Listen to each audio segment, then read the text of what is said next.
আচ্ছা দেখেন, আমার কম্পিউটারটি এই রিস্টার্ট হয়ে গেছিল, কারণ তখন আমি ওয়েব পেজ করছিলাম। আপনারাও আগের ভিডিওতে যেভাবে দেখানো হয়েছে সেম টু সেম সেভাবেই কাজ করবেন।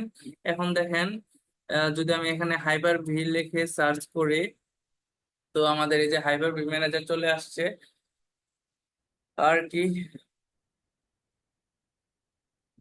তো এটা দিয়ে আমি কাজ করতে পারবো। আর হচ্ছে এখন যদি উইন্ডোজ ফিচারে আমি যাই,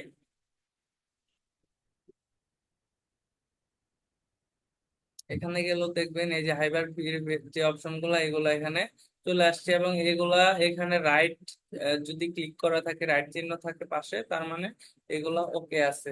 আর যাদের হচ্ছে উইন্ডোজ 10 প্রো, তারা উইন্ডোজ ফিচারে আসবেন, আসার পর এই যে হাইপার ভিতে রাইট বাটনে ক্লিক করবেন, এই দুটা রাইট দিয়ে ওকে বাটন প্রেস করবেন, অটোমেটিক হচ্ছে হাইপার ভি ইনস্টল হয়ে যাবে। ঠিক আছে?